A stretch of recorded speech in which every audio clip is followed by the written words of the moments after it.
Ahmedabad 13 November 2021 securities association of ગુજરાતની વાર્ષિક સામાન્ય સભા આજે યોજાઈ હતી, જેમાં રાજ્યભરની સિક્યોરિટીઝ એજન્સીના પ્રતિનિધિઓ અને એસોસિએશનના સદસ્યો ઉપસ્થિત રહ્યા હતા।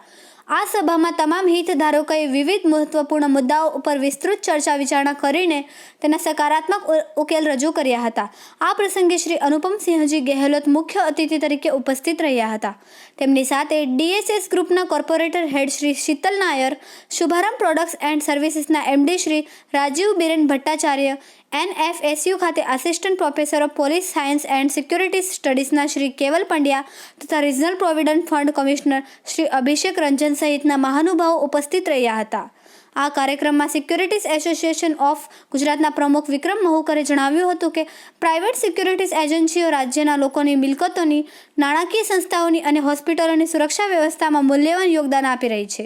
વર્તમાન સમયમાં ગુજરાતભરમાં મોટી સંખ્યામાં પ્રાઇવેટ સિક્યોરિટી ગાર્ડ્સ પોતાની ફરજ બજાવી રહ્યા છે અને આ સંખ્યા રાજ્યના પોલીસ કર્મીઓ કરતાં પણ વધુ છે। અમે સરકાર અને પોલીસ વિભાગ સાથે મળીને સુરક્ષા વ્યવસ્થાને વધુ મજબૂત કરવા તથા અનિચ્છનીય ઘટનાઓને રોકવા માટે કટિબદ્ધ છીએ। મહત્વપૂર્ણ છે કે 200થી વધુ સદસ્યો ધરાવતા સિક્યોરિટી એસોસિએશન ઓફ ગુજરાતની વાર્ષિક સામાન્ય સભામાં ઇન્ડસ્ટ્રીના વિકાસ અને કામગીરીની સાથે સુરક્ષા કર્મીઓનો કૌશલ્ય વિકાસ અને સર્ટિફિકેશન જેવા મુદ્દાઓને આવરી લેવાયા હતા। એસોસિએશન સરકાર સાથે મળીને રાજ્યના નાગરિકો અને ઉદ્યોગોની સુરક્ષામાં નોંધપાત્ર યોગદાન આપવા હંમેશા પ્રયત્નશીલ અને અગ્રેસર રહ્યું છે। સુરક્ષા કર્મચારીઓને કોવિડ દરમિયાન તેમની ફરજ બજાવી હતી અને તમામ કોવિડ હોસ્પિટલો અને કોવિડ પરીક્ષણ કેન્દ્રો અને વિવિધ કન્ટેનમેન્ટ ઝોનની સામે ઊભા રહીને તેઓ ફ્રન્ટલાઇન વોરિયર્સ હતા।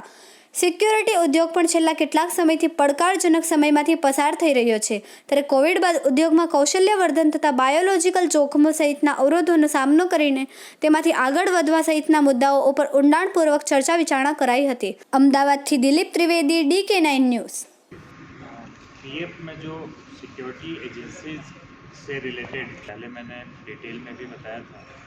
फर्स्ट इज प्रिंसिपल एम्प्लॉयर का जिन्होंने इशू रखा है, इसके लिए अभी पीएफ के पोर्टल पर ये ऑप्शन है कि प्रिंसिपल एम्प्लॉयर्स अपने कॉन्ट्रैक्टर्स को डिक्लेयर कर सकते हैं और उनका यूएन भी ऐड कर सकते हैं। तो इससे क्या बेनिफिट है, एक बार जब कॉन्ट्रैक्टर पीएफ का पेमेंट करता है तो इमीडिएटली प्रिंसिपल एम्प्लॉयर को भी ये पता चल जाता है कि इन पर्टिकुलर एम्प्लॉइज़ का पीएफ का पेमेंट आ गया है। तो इससे उसे कॉन्ट्रैक्टर का बिल्स क्लियर करने में काफ़ी आसानी होती है। तो इनकी कन्वीनियंस को ध्यान में रखते हुए ये स्टेप ऑलरेडी लिया गया है और ये ऑलरेडी ऑपरेशनल है। गवर्नमेंट ऑफ इंडिया द्वारा लॉन्च किया गया था और ये EPFO के थ्रू इम्प्लीमेंट किया जा रहा है। इसमें ये बेनिफिट है कि जो नए एम्प्लॉयमेंट जनरेशन, जो भी एम्प्लॉयर या जो भी इस्टेब्लिशमेंट या कंपनी नए एम्प्लॉयमेंट जनरेशन करती है, नए लोगों को नौकरी देती है, उनका जो पीएफ का पेमेंट है, उनका पीएफ का एम्प्लॉय शेयर और एम्प्लॉयर शेयर, 2 शेयर होते हैं उसमें, वो दोनों शेयर गवर्नमेंट पे करती है अगर रिलेटिवली स्मॉलर कंपनी हो। अगर थोड़ी बड़ी कंपनी है तो भी एम्प्लॉय शेयर वो गवर्नमेंट पे करती है। तो ये 12% दोनों शेयर होते हैं। तो ये बेनिफिट एक्चुअल में कंपनी को इस बात के लिए इंसेंटिवाइज करता है कि वो ज़्यादा से ज़्यादा लोगों को एम्प्लॉयमेंट दे सकें। तो इन टर्न एम्प्लॉयमेंट जनरेशन भी इससे इंक्रीज होता है और एम्प्लॉयर्स को भी मदद मिलती है। ऑलरेडी जारी की गई है ABRY की, तो उसमें ये है कि कुछ नए एम्प्लॉय ऐड होने चाहिए। एक रेफरेंस बेस मंथ बनाया गया है, उस बेस मंथ से मिनिमम 2 और मिनिमम 5 2 कैटेगरी में है। इतने एम्प्लॉयज़ अगर ऐड करेंगे तो उस पर्टिकुलर एम्प्लॉयर को ये बेनिफिट मिलना शुरू हो जाएगा।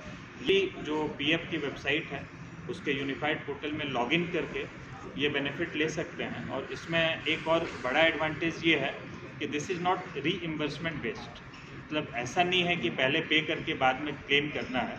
ये अपफ्रंट बेनिफिट है। जैसे ही उन एम्प्लॉइज़ का नाम ऐड करेंगे और सारी डिटेल्स फिल करेंगे तो ऑटोमेटिकली उतना अमाउंट कम पे करना पड़ेगा एम्प्लॉयर को। तो ये काफ़ी कन्वीनियंस एम्प्लॉयर को इससे मिली। जो गुजरात मूल के भी हैं और बाहर के स्टेट से भी यहाँ काफ़ी कुछ नौकरी करने आते हैं। तो इसमें मेन मुद्दा ये है कि जो एक कॉमन मुद्दा है पूरे हिंदुस्तान में कि सिक्योरिटी एजेंसीज़ को जो आज कंप्लाइंसेस के अंदर जैसे GST रिलेटेड इश्यूज़ हैं, PF रिलेटेड इश्यूज़ हैं, उसके लिए हमने चर्चा की और ये अलग से भी हमने सेंट्रल गवर्नमेंट से भी उठाए हैं, स्टेट गवर्नमेंट से भी उठाए हैं कि आज जो भी गवर्नमेंट चेंजेस लाई है उसको थोड़ा ट्वीक करना पड़ेगा, जिससे कि सिक्योरिटी इंडस्ट्री को आगे चल के कोई उनके फंक्शनिंग में प्रॉब्लम नहीं आए। आपको जान के ये खुशी होगी कि आज जीएसटी का largest contributor is the security industry, Gujarat में ही नहीं, ऑल ओवर इंडिया में। उसके अलावा आज सिक्योरिटी इंडस्ट्री के करीब 85 लाख सिक्योरिटी गार्ड्स हैं अक्रॉस इंडिया, जिन्होंने पिछले 2 साल में कोविड के अंदर आपने देखा होगा कि आज हॉस्पिटल्स के अंदर और जो फ्रंट लाइन वर्कर्स थे उसमें सिक्योरिटी गार्ड्स का काफ़ी कंट्रीब्यूशन रहा। ये चीज़ माननीय श्री नरेंद्र मोदी प्रधानमंत्री जी ने भी इस चीज़ को सराहा और उन्होंने सपोर्ट किया और इस चीज़ को माना कि सिक्योरिटी इंडस्ट्री का कंट्रीब्यूशन रहा है। तो ये सब देखते हुए आज जो मीटिंग रही उसमें ये सब चर्चाएं हुई और हमें पूरी उम्मीद है कि गवर्नमेंट को जो हमारी प्रॉब्लम्स हैं, जो भी हमारी रिलेटेड प्रॉब्लम्स हैं जीएसटी की, पीएफ की, जिससे कि हमारी इंडस्ट्री सफ़र कर रही है, उसका जल्दी कोई सोल्यूशन लाएगी और इस इंडस्ट्री को थोड़ा प्रोत्साहन देगी, बिकॉज इसमें काफ़ी लेबर इंटेंसिव यूनिट है और इसमें एम्प्लॉयमेंट के आगे चल के बहुत चांसेस हैं। देखा होगा कि आज गुजरात के अंदर 1 लाख सिक्योरिटी गार्ड्स हैं। मेरे ख्याल से पुलिस की भी इतनी स्ट्रेंथ नहीं होगी। तो जैसा साहब ने बताया कि इससे अगर ये पुलिस और प्राइवेट सिक्योरिटी गार्ड्स जो भी आसपास इलाके हैं, जो भी इनहैबिटेड इलाके हैं जहाँ पर पुलिस की प्रेजेंस नहीं है, वहाँ काफ़ी important role plays. At the same time in conditions of bad law and order उसमें भी गार्ड्स जो है सपोर्ट कर सकते हैं, जैसा पैंडेमिक में पिछले 2 सालों में सपोर्ट किया है।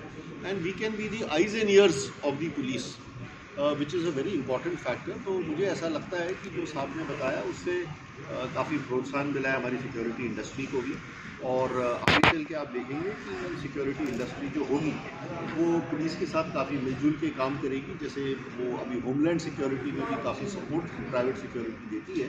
तो ये सिर्फ साथ में मिलने की बात है और साथ में काम करने की बात है, जिससे कि इफेक्टिवनेस ऑन ग्राउंड ज़्यादा बढ़ेगा। पीएफ का हमको पीएफ के डिपार्टमेंट से कोई इशू नहीं है। हमको जो इशू है वो ज़्यादातर जो गवर्नमेंट अभी कोड ऑफ लेबर जो नए लॉज लेके आ रही है उसमें हम सिर्फ ये चाहते हैं कि जो प्रिंसिपल एम्प्लॉयर है उसकी भी रिस्पॉन्सिबिलिटी होनी चाहिए to support the contract in time. आज होता क्या है कि हमको 15 तारीख को पैसा भरना पड़ता है, but at the same time जो प्रिंसिपल एम्प्लॉयर होता है उसके ऊपर कोई बंदिश नहीं होती। वो अपना जो पेमेंट होता है वो 60 दिन में देता है, 90 दिन में देता है। ये सेम चीज़ जो प्रॉब्लम है, ये सेम प्रॉब्लम होती है जीएसटी के साथ भी। तो हमारी ये रिक्वेस्ट है गवर्नमेंट से कि आप या तो आरसीएम लेके आइए, रिवर्स चार्ज मैकेनिज्म जीएसटी में, या फिर आप जिस दिन हमको पैसा आता है उस दिन हम उसको पे करेंगे। सेम प्रॉब्लम पीएफ में है। तो मेरे हिसाब से इसमें कुछ ज़्यादा रिक्वेस्ट नहीं है, सिर्फ इतना कहना है कि आज गवर्नमेंट इक्वल रिस्पॉन्सिबिलिटी जो है वो प्रिंसिपल एम्प्लॉयर पे भी डाले, जैसा कि हमारे पे आज वो डाली।